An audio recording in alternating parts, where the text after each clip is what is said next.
देखिए, धीरेन्द्र शास्त्री जो हैं वो अब पटना से जा चुके हैं। 17 तारीख को उनका यहाँ से प्रस्थान हुआ और वो फिर अपने धाम यानी कि बागेश्वर धाम छतरपुर के लिए निकल गए।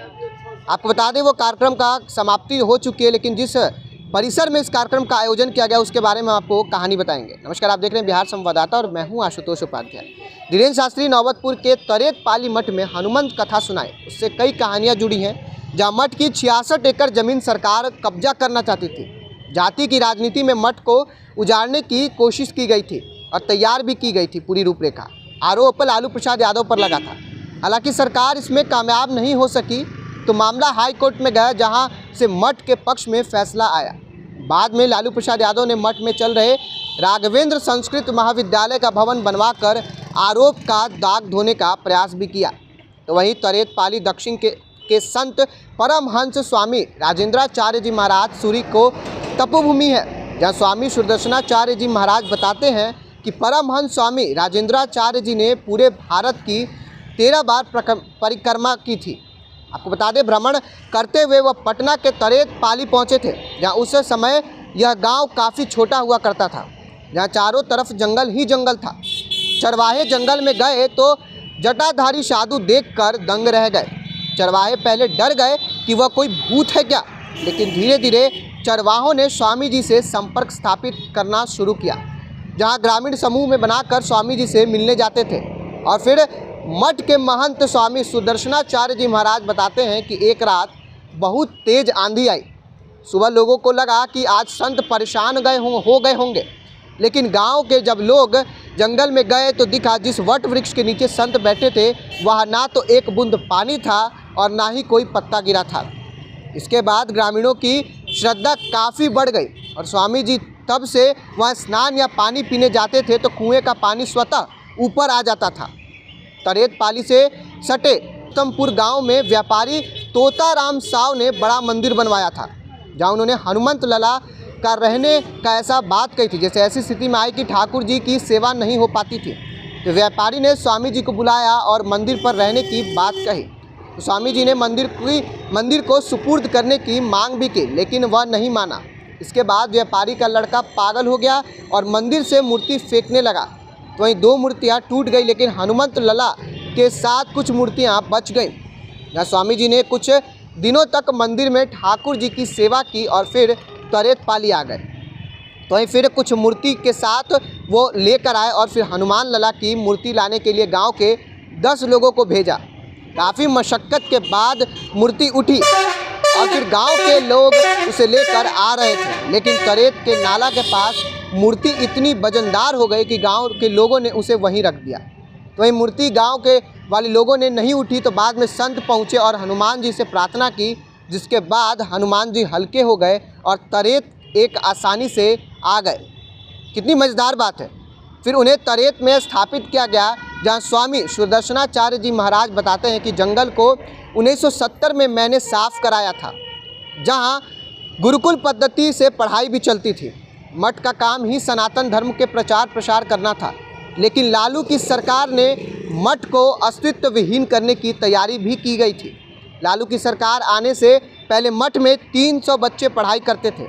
पहले संस्कृत के स्टूडेंट्स को शिक्षक भर्ती में आरक्षण मिलता था, लेकिन लालू राज में इसे ख़त्म कर दिया गया। तो वहीं नौकरी में कमी भी हो गई। इसके बाद नीतीश की सरकार में नया नियम लागू हो गया। पुराने समय में अंग्रेजी इच्छुक विषय हुआ करता था, यानी कि ऐच्छिक विषय था, लेकिन सरकार ने इसमें बदलाव कर दिया, जिसके बाद संस्कृत की शिक्षा और नौकरी का दरवाज़ा पूरी तरह से बंद हो गया। इतना ही नहीं, परीक्षा और रिजल्ट भी काफ़ी देरी से आने लगा, जिससे संस्कृत की रुचि कम हो गई। और बचपन में मठ में रहने वाले मनोज कुमार कमलाचार्य बताते हैं कि लालू प्रसाद यादव की सरकार में मंशा मठ की ज़मीन पर कब्जा करने की थी, जहां सरकार चाहती थी कि मठ की ज़मीन जो है वो गरीबों के नाम कर दिया जाए, जिससे मठ टूट जाए। और मनोज कुमार कमलाचार्य बताते हैं कि एक दिन सुबह टेंट लग गया था, जहां पटना के तत्कालीन डीएम राजा बाला वर्मा के साथ अन्य पुलिस अफसर फोर्स वहां लेकर पहुंच गए थे। वहीं प्रशासन गरीबों की चर्चा बांटने में लगा था, यानी जो पर्चा है चर्चा के साथ पर्चा बांटने में लगा था, ये हम आपको बता रहे हैं। तो वही लाल पर्चा देखकर प्रशासन गरीबों को मठ की ज़मीन देने की पूरी तैयारी कर चुकी थी। जहाँ सरकार की मंशा मठ को पूरी तरह से तोड़ने की थी। तो वही मनोज कुमार कमलाचार्य के मुताबिक सरकार की इस मंशा के खिलाफ मठ के प्रबंधक हाई कोर्ट चले गए, जहाँ राम अलख महतो को वकील रखा गया था। तो वहीं 3 दिन में पूरी कार्रवाई की गई, जहाँ आधार बनाया गया कि पब्लिक ट्रस्ट पर सरकार का कोई अधिकार नहीं होता है।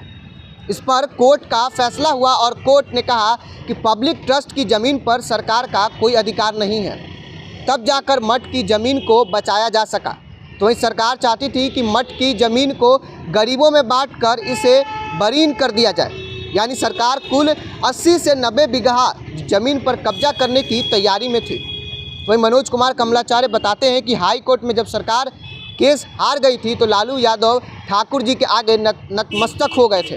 लालू यादव ने मठ से सहयोग करने की अनुमति मांगी थी, तब मठ के राघवेंद्र संस्कृत विद्यालय का नया भवन बनवाया भी गया था, जैसा कि हमने आपको पहले भी बताया।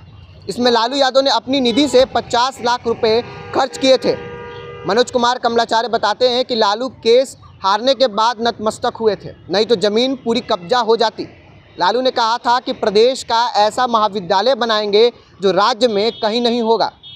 जानकार बताते हैं कि यह मठ भूमियार राजनीति का बड़ा केंद्र हुआ करता था, जो कि क्षेत्र में भूमियारों का पूरा वर्चस्व था। इसी वर्चस्व को तोड़ने के लिए मठ को निशाना बनाया गया था।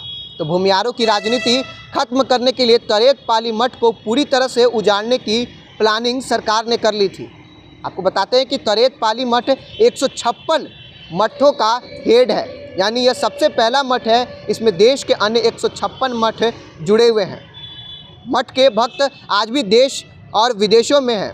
इन सभी मठों के पास 317 एकड़ ज़मीन पूरे भारतवर्ष में है, जबकि पटना में 66 एकड़ ज़मीन है।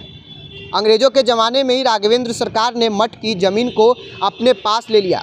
इसके बाद राघवेंद्र सरकार ने ही देश के अन्य इलाकों में मठ की स्थापना सभी 156 मठ के तरेत पाली मठ से जोड़ा गया। लड़ाई काफ़ी पुरानी है। लालू परिवार से बागेश्वर सरकार के विरोध को भी इसी लड़ाई से जोड़ा जा रहा है। आपको बता दें कि एक बार इंदिरा गांधी से भी यह मठ टकरा गया था, जब इंदिरा गांधी ने मठ की ज़मीनों को कब्जा कराने के लिए तैयारी कर ली थी। इसके बाद फिर मामला न्यायालय में गया, जिसके बाद तरेत पाली मठ की काफ़ी मान्यता है, जहां यहाँ इस क्षेत्र में किसी के घर से कोई मांगलिक कार्य होता है तो पहले मठ में दर्शन के लिए आता है। आपको बता दें, मठ में राम, लक्ष्मण और हनुमान जी की मूर्ति भी स्थापित है। इसके साथ साथ ही मठ के पास काफ़ी ज़मीन है। इसके साथ संस्कृत एवं एक अन्य विद्यालय भी चलता है। मठ में घोड़ा और गाय भी है, जहाँ मठ में प्रतिदिन हजारों लोगों का भोग आज भी प्रसाद के तौर पर होता है। दूध और अनाज तो काफ़ी अधिक होता है। साथ ही मठ के महंत आयुर्वेदिक दवाओं से देते हैं, जिसके कैंसर जैसे असाध्य रोग भी ठीक होने का दावा किया जाता है। तो वहीं लोगों को भी काफ़ी इस पे को लेकर आस्था है। तो वहीं इससे मठ में चढ़ावा भी इसको बहुत आता है, जहाँ राघवेंद्र संस्कृत महाविद्यालय के प्रधानाचार्य डॉक्टर अनिल कुमार ईश्वर बताते हैं कि 1948 से ही महाविद्यालय चल रहा है, जहाँ पूर्व में यहाँ गुरुकुल व्यवस्था के तहत वेद, कर्मकांड, ज्योतिषी और साहित्य की पढ़ाई होती थी। लेकिन 1981 के बाद सरकार की मंशा के अनुरूप हिंदी, अंग्रेजी और गणित का समावेशन किया गया। शिष्य परंपरा के तहत यहाँ के छात्र बिहार के 6 विद्यालयों में प्रिंसिपल और विभाग के अध्यक्ष हैं। अब नई व्यवस्था के तहत 90 छात्र गुरुकुल व्यवस्था के तहत रह रहे हैं, जबकि कुल छात्रों की संख्या अभी 345 है। तो वहीं छात्रों की कम संख्या होने की वजह बिहार सरकार की उदासीनता है, जहां सरकार ने आरक्षण खत्म कर दिया है।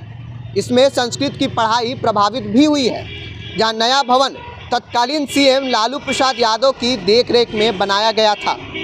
आपको सबसे रोचक बात बता दें तो तरेत पाली मठ का क्षेत्र एक के लिए आस्था की भी बात है, लेकिन इस मठ की चर्चा और नई पहचान बाबा बागेश्वर धाम के पंडित धीरेन्द्र कृष्ण शास्त्री के कार्यक्रम से मिली है।